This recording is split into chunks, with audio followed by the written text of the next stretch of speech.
வணக்கம் நண்பர்களே.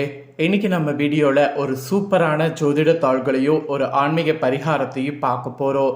ஸோ என்ன பார்க்க போகிறோம் அப்படிங்கிறத ஃபுல்லாக இந்த வீடியோ பார்த்து தெரிஞ்சுக்குங்க. Welcome back day to day channel நண்பர்களே. இன்னைக்கு நம்ம சேனலில் என்ன பார்க்க போகிறோன்னா ஒரு முக்கியமான ஜோதிட தாள்களை தான் அதிரடியாக இந்த வீடியோவில் பார்க்க போகிறோம். பார்க்குறதுக்கு முன்னாடி என்ன பார்க்க போகிறோம் அப்படிங்கிறத இன்ட்ரோவில் ஷேர் பண்ணுறேன், வாங்க பார்க்கலாம். 2026 மூன்றாவது மாதமான மார்ச் மாதத்தில் கடைசியாக கிரகங்களுடைய தாக்கமானது ஏற்படுது. அது ஏப்ரல் மாதம் ஸ்டார்டிங்கில் பயங்கரமாக இருக்க போகுது. ஏன்னா ஏப்ரல் 1 ஒரு அற்புதமாக அமைஞ்சிருக்கு. ஏப்ரல் 1 அன்னைக்கு பார்த்தீங்கன்னு வச்சுக்கோங்களேன், பங்குனி உத்தரமும் பங்குனி பௌர்ணமியும் வருது. கரெக்டாக புதன்கிழமை நிறைஞ்ச நாளில் வருது. பொன் கிடைத்தாலும் புதன் கிடைக்காது என்ற ஒரு பழமொழி கண்டிப்பாக நம்ம எல்லாருமே கேள்விப்பட்டிருப்போம். அந்த பழமொழிக்கேற்ப ரொம்ப சிறப்பான நாளாக இந்த டைம் அமைகிறது. இந்த டைமில் இந்த நாள் ஒரு பயங்கரமாக இருக்கிறதுனால கிரகங்களிடையே பார்க்கும்போது என்ன நடக்குதுன்னா பயங்கரமான மாற்றங்கள் அங்கு நடக்குது. அதாவது கிரகங்களிடையே நடக்குது. அதனால் ஒவ்வொரு ராசிக்காரங்களுக்கும் தலையெழுத்து மாறுது. அதில் அந்தந்த ராசிக்காரங்களுக்கு என்ன நடக்க போகுது அப்படிங்கிற விஷயங்களை தெரிஞ்சு பயன்பெறணுங்கிறதுனால ஒவ்வொரு ராசிக்கும் என்ன நடக்கும் அப்படிங்கிறத ஷேர் பண்ணிட்டு இருக்கேன். அதில் இன்னைக்கு இந்த வீடியோவில் சிம்மம் ராசிக்காரங்களுக்கு ஷேர் பண்ண போகிறேன். சிம்மம் ராசியில் பிறந்தவங்க இந்த ஒரு வீடியோவை ஸ்கிப் பண்ணாமல் பாருங்கள். உங்கள் ராசியை சேர்ந்தவர்களுக்கு இந்த கிரகங்களால் என்னெல்லாம் நடக்காததெல்லாம் நடக்கும் அப்படிங்கிற விஷயங்களை தெரிஞ்சு அதற்கேற்ப நடந்து பயன்பெறுங்க. அதோடு உங்கள் ராசிக்காரங்க இந்த நாளில் ஒரு சிறப்பு பரிகாரம் செய்ய வேண்டும். அதை செய்கிறது எந்த அளவுக்கு முக்கியம், அதை செய்கிறதுனால எப்படி தலையெழுத்து மாறும் அப்படிங்கிறதையும் சொல்ல போகிறேன். அதையும் இந்த வீடியோவில் சிம்மம் ராசிக்காரங்க தெரிஞ்சுக்குங்க. எல்லாமே இந்த வீடியோவை பார்த்தீங்கன்னா நீங்கள் தெரிஞ்சு கொள்ளலாம். ஆக்சுவலி நான் சொல்லக்கூடிய தாள்கள் எல்லாமே ரொம்ப முக்கியமான தாள்கள். சரி, ஃபஸ்ட்டு பலன்களை முழுமையாக பார்க்கலாம். அதுக்கப்புறம் என்ன பரிகாரம் செய்யணுங்கிறத பார்க்கலாம். ஸோ பலன்களை பார்க்கலாம் வாங்க.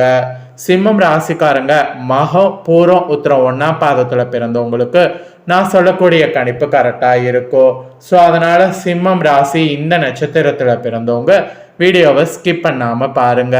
சரி வாங்க, உங்களுக்கான பலன்கள் என்னங்கிறத பார்க்கலாம். சொல்லே உயிர் என்பதற்கு இருக்கக்கூடிய சொல்லக்கூடிய சொற்களை வெல்லக்கூடிய சொற்களாக காட்டி உண்மையும் உழைப்போ இரு கண்கள் என வாழ்ந்து காட்டக்கூடிய சிம்மராசி அன்பர்களே, பர்டிகுலரா இந்த டைம் உங்களுடைய மனக்கவலைகள் மாறிவிடும். இதுக்கு முன்னாடி மனக்கவலைகளால் நிறைய கஷ்டப்பட்டு மனக்கவலைகளால் நிறைய நொந்திருப்பீங்க. அந்த நொந்த உங்களுடைய நிலையானது மாறப்போகுது. நல்லவர்களுடைய உதவிகள் உங்கள் மனதை மகிழ்விக்கோ. அப்படி கிடைக்கக்கூடிய உதவிகளை கொண்டு உங்களுடைய வாழ்க்கையை அடுத்த கட்டத்துக்கு கொண்டு போங்க. நீங்க பேசக்கூடிய ஒவ்வொரு பேச்சும் மற்றவர்களால் வேதவாக்காக ஏற்றுக்கொள்ளப்படும். அதோடு ஆன்மீக உணர்வோடு செய்த நற்செயல்களுக்கு தகுந்த பலனை இந்த டைம் கிரகங்கள் கொண்டு தரும். வீடு மனை வாகன வகைகளில் புதியவை வாங்கவும் இருப்பவற்றை சீர்திருத்தமும் செய்யலாம். அதுக்கான நல்ல வாய்ப்புகள் சேரும். இப்ப டைம் உங்களுக்கு யோகமாக இருக்கிறதுனால இந்த டைமை பயன்படுத்தி முன்னேறணும் என்பது உங்க ராசிக்கு மெயினா சொல்லப்படுது. அப்புறம் பர்டிகுலரா உத்தியோகத்துல இருக்கக்கூடிய உங்க ராசிக்காரங்களுக்கு அரசு துறை மற்றும் தனியார் துறைகளில் உள்ளவர்கள் உங்க பணியின் பொருட்டு பல்வேறு இடங்களுக்கு சென்று வர நேரலாம். அதோடு மனதுல ஒரு புதிய உற்சாகமும் பொருளாதார வரவுகளோ எதிர்கால வாழ்க்கையை உயர்த்தோ. அந்த வகையில பலன்கள் உங்களுக்கு உத்தியோகத்துல நடக்கும். உத்தியோகத்துல நடக்கக்கூடிய பலன்களை கொண்டு மகிழ்ச்சியாக நீங்க உங்க வாழ்க்கைய இந்த டைம் வாழலாம். அதுக்கப்புறமா வியாபாரம் செய்யக்கூடிய வியாபாரிகளுக்கு சொல்லப்பட்டிருக்கு. வியாபாரக்காரங்க பொறுத்த வரைக்கும் இந்த டைம் லாபமானது உங்களுக்கு கிடைக்கும். லாப விகிதங்களை கணக்கில் கொண்டு புதிய மூலதானத்தை தொழிலில் போட்டிங்கன்னா உங்களை அடிச்சுக்க ஆளே இருக்க முடியாது. சொகுசான ஆடம்பர பொருட்கள் விற்பனை செய்பவர்கள் உங்கள் தொழிலில் நல்ல முன்னேற்றம் அடைந்து மேன்மை பெறுவீங்க. அதுக்குண்டான எல்லா சாத்தியக்கூறுமே இப்போ அமைஞ்சிருக்கு. அந்த சாத்தியக்கூறை பயன்படுத்தி முன்னேறுங்க. அதே போல பெண்கள் அரசு மற்றும் தனியார் துறைகளில் பணிபுரியவர்களாக இருந்தீங்கன்னா நிர்வாகத்தினிடமிருந்து தேவையான சலுகைகளை பெறுவதற்கு முயற்சி பண்ணலாம். இப்போ நீங்கள் முயற்சி பண்ணிங்கன்னா சலுகைகள் உங்களுக்கு கிடைக்கும். அதோடு சேமிப்பு செய்து பணத்தை குடும்பத்தின் சுப செலவுகளுக்காக பயன்படுத்த முடியும்.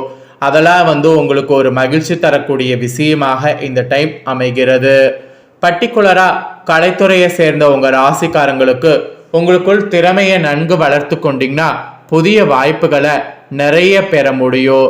அதோடு புதிய வாய்ப்புகளையோ நிறைந்த பொருளாதாரத்தையும் பெற்று மகிழ்ச்சியான வாழ்க்கை நடத்துவது உங்களால் முடியும். இசைக்கலையில் கூட உங்களுக்கு பாராட்டு பெறுவீங்க. ஸோ இசைக்கலையில் உங்களுக்குன்னு ஒரு அங்கீகாரத்தை பெறுவீங்க. அதுக்கான எல்லா வாய்ப்புகளுமே இப்போ அமைகிறது.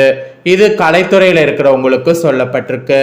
இதே அரசியலில் இருக்கக்கூடிய சிம்மம் ராசிக்காரங்களுக்கு அலுவலக செயல்பாட்டை தேவையான நேரத்தில் தடையின்றி பெறுவீங்க. பிறருக்கான நடத்தி தர வேண்டிய பணிகள் கூட ஈஸியாக உங்கள் ராசிக்கு நடக்கும். ஆன்மீக எண்ணங்கள் செயல்பாடுகள் மனதில் ஊற்றெடுக்கும். அதோட தெய்வ காரியங்களை கூட விருப்பத்தோடு செய்யணும் அப்படின்னு நீங்கள் செய்தீங்கன்னா அது உங்களோட அரசியல் வாழ்க்கையில் இப்போ நல்ல வெற்றியை கொடுக்கும். அதனால் அந்த மாதிரி நீங்கள் செயல்படுங்க. அப்புறம் மாணவர்கள் பர்டிகுலராக வேலை வாய்ப்பு பெறுவது இந்த டைம் உறுதியாகும். கல்வி செலவுக்கு தேவையான பொருளாதார தேவைகள் எளிதாக கிடைக்கும். மெயினாக நண்பர்களோடு உரையாடுவதால் புதிய ஞானம் பிறக்கும். நண்பர்களோடு உரையாடுங்க. தெய்வ நம்பிக்கை பெருகுவதால் மன அமைதியாக இருக்கும். ஸோ தெய்வ நம்பிக்கையை பெற என்ன வழியோ அதை ட்ரை பண்ணுங்க. ஸோ உங்கள் ராசியில் பிறந்தவங்களுக்கு இதெல்லாம் தாங்க பலன்களாக கிடைக்கும் என்பது குறிப்பிடப்பட்டிருக்கு. இதற்கேற்ப நடந்து பலன் பெறுங்க. இப்போ உங்கள் நட்சத்திரத்துக்கு ஏற்ப சொல்கிறேன். நட்சத்திரத்துக்கு ஏற்ப என்ன பலன்கிறத தெரிஞ்சுக்குங்க. ஃபர்ஸ்ட் சிம்மம் ராசி மகம்ல பிறந்த நட்சத்திரத்துக்கு சொல்லப்பட்டிருக்கு. இதில் பிறந்தவங்களுக்கு இந்த டைம் எதிலும் மிகவும் கவனமாக செயல்படுவது நன்மை தரும். திட்டமிட்டு செயல்படுவது வெற்றிக்கு உதவும். பணவரவு கூட அதிகரிக்கும். அதே நேரத்தில் செலவும் கூடும். எதிர்பார்த்த உதவி எதிர்பாராத வகையில் கிடைக்கும். மன துணிச்சல் உண்டாகும். அதனால எதை பற்றியும் முன்பின் யோசிக்காம செயல்களில் இறங்கிவிடக்கூடாது. தேவையற்ற இடமாற்றம் உண்டாகலாம், அக்செப்ட் பண்ணிக்குங்க. மகம்ல பிறந்த நட்சத்திரத்துக்கு இதுதான் பலன். இதே பூரம்ல பிறந்த நட்சத்திரத்துக்கு இந்த டைம் குடும்பத்துல சுகமும் நிம்மதியும் இருக்கும். குடும்பத்திற்கு அதிகப்படியான வருமானம் கிடைக்கும். கணவன் மனைவிக்கிடையே சகஜ நிலை காணப்படும். குழந்தைகள் திறமையை கண்டு அவர்களே பாராட்டுவீங்க. உறவினர் வருகையும் இருக்கும். யாரிடமும் பேசும்போது நிதானமாக பேசுவது உங்க நட்சத்திரத்துக்கு நன்மை தரும். நெக்ஸ்ட் உத்திரம் 1ஆம் பாதத்துல பிறந்த உங்க நட்சத்திரக்காரங்க என்ன பலனை அனுபவிக்குங்கிறத உங்க ராசிக்கு சொல்ற. இந்த டைம் தொழில் வியாபார தொடர்பான பணிகளில் கூடுதல் கவனம் செலுத்தி அவற்றை வெற்றிகரமாக செய்து முடிக்க முடியும். வியாபார தொடர்பான பயணங்கள் லாபம் தருவதா இருக்கும். உத்தியோகத்தில் இருப்பவங்க மேலதிகாரிகள் கொடுத்த வேலைகளை கவனமாக செய்து முடித்தீங்கன்னா பாராட்டு பெறுவீங்க. செயல்திறமை அதிகரிக்கும். செயல்திறமை அதிகரிக்கிற மாதிரி நீங்களும் செயல்படுங்க. இது உங்க நட்சத்திரத்துக்கு பலன். சிம்மம் ராசிக்காரங்க உங்க நட்சத்திரத்துக்கு ஏற்ப என்ன பலனை பெறுவீங்களோ அதையும் தெளிவாக சொல்லிட்டேன். சொன்னதை தெரிஞ்சிருப்பீங்க. தெரிஞ்சதுக்கேற்ப நடந்து பயன் பெறுங்க. இப்பதான் பரிகாரம் சொல்ல போறேன். இதுதான் பரிகாரம் உங்களுக்கு. இந்த பரிகாரத்தை மறக்காம இந்த டைம் செய்திருங்க. பங்குனி உத்தரத்துல இதை செய்தா மிகுதியான பலன் நிச்சயம் உண்டு. பிரபஞ்சத்திற்கும் மனிதர்களின் உடல் மற்றும் மனதிற்கு தொடர்புள்ளது என்று கண்டறிந்தவர்கள் நமது சித்தர்கள் மற்றும் பண்டைய வானியல் சாஸ்திர நிபுணர்கள். எனவேதான் ஒவ்வொரு மாதத்துல ஆன்மீக ஆற்றல் மிகுந்த ஒரு நட்சத்திர தினத்துல மக்கள் அனைவரும் நன்மை பெற இறை வழிபாடு பூஜைகள் செய்தால் நல்லது என்ற சம்பிரதாயத்தை உண்டாக்கியிருக்காங்க. அந்த வகையில பங்குனி மாதத்துல வரக்கூடிய உத்தர நட்சத்திர தினத்தின் சிறப்புகளை தெரிந்து கொள்ளுங்க. பங்குனி உத்தரம் ஒரு ஆன்மீக ஆற்றல் மிகுந்த நன்னாள். இந்த தினத்துல அனைத்து கோவில்கள்ல விழாக்கள் வைபவங்கள் நடைபெறும். பர்டிகுலரா முருகப்பெருமான் வழிபாட்டுக்கு உரிய ஒரு விசேஷ தினமாக பங்குனி உத்தரம் கருதப்படுது. ஏன்னா இந்த நாள்ல தான் முருகப்பெருமான் தேவானைய மணந்தார். எனவே முருகன் கோவில்கள்ல முருகன் திருக்கல்யாண வைபவங்கள் இந்த நாள்ல மிக சிறப்பாக நடைபெறும். ஸோ பங்குனி உத்தர தினத்துல நீங்க என்ன பண்ணணும், அதனால அதிகாலையில் எழுந்து குளித்து முடித்துடணும். உங்க வீட்டில் அருகில் முருகப்பெருமான் கோவில் இருந்தால் அங்கே போய் அவருக்கு சிவப்பு நிற மலர்களை சமர்ப்பித்து தூபங்கள் கொளுத்தி நல்லெண்ணெய் தீபம் ஏற்றி முருகனை வழிபாடு செய்யணும். அப்புறம் உணவு எதுவும் அருந்தாம அருகில் உள்ள முருகன் கோவிலுக்கு போனீங்களா, அங்கேயே நடைபெறக்கூடிய சிறப்பு பூஜைகள் திருக்கல்யாண வைபவங்கள் போன்றவற்றில் கலந்து கொண்டு முருகனை வழிபாடு செய்யணும். பூஜைகள் முடிந்த பிறகு கோயிலில் தரப்படக்கூடிய பிரசாதத்தை உண்டு உங்களோட விரதத்தை முடிக்கணும். நான் சொன்ன முறையில் பங்குனி உத்திர தினத்தில் முருகப்பெருமானை வழிபாடு செய்யக்கூடிய உங்கள் ராசிக்கு திருமணம் ஆகலைன்னா இருப்பவங்களுக்கு திருமணம் விரைவில் நடக்கும். தோஷங்கள் காரணமாக குழந்தை பேர் இல்லாம கவலைப்படக்கூடிய உங்கள் ராசிக்கு புத்திர பாக்கியம் உண்டாகும். பூர்வீக சொத்துக்கள் போன்றவற்றில் நீடித்து வரக்கூடிய பிரச்சனை தீரும். ஸோ இந்த மாதிரி நிறைய முன்னேற்றங்கள் உங்களுக்கு ஏற்படும். அதனால முருகப்பெருமானை இந்த நாளில் வழிபாடு செய்ய மறக்காதீங்க. இந்த வீடியோவை இப்போ நீங்கள் பார்த்து முடிச்சுட்டு இது உடனே லைக் பண்ணி உங்கள் ஃப்ரெண்ட்ஸ் ஃபேமிலிக்கு ஷேர் பண்ணுங்கள். உங்கள் ஃப்ரெண்ட்ஸ் ஃபேமிலியில் இருக்கிறவங்களும் வீடியோ பார்க்கட்டும். அவங்களும் சிம்ம ராசிக்காரங்களாக இருந்தாங்கன்னா இந்த தாள்களை தெரிஞ்சு இதற்கேற்ப நடந்து பலன் பெறட்டும். இதே போல் புதிய தாள்களை தெரிந்து கொள்ள மறக்காமல் சேனலை சப்ஸ்கிரைப் பண்ணுங்கள். கூட பெல் பட்டை ப்ரெஸ் பண்ணுங்கள். ஃபர்ஸ்ட் டைம் பார்க்குறவங்க சப்ஸ்கிரைப் பண்ணி பெல் பண்ண ப்ரெஸ் பண்ணிட்டீங்கன்னா இனி நான் போகிற மற்ற அப்டேட்டான வீடியோ உடனுக்குடனே தெரிஞ்சு பயன் பெறலாம். ஸோ மறக்காமல் பண்ணுங்கள். வேறொரு வீடியோவில் சந்திக்கிறேன்.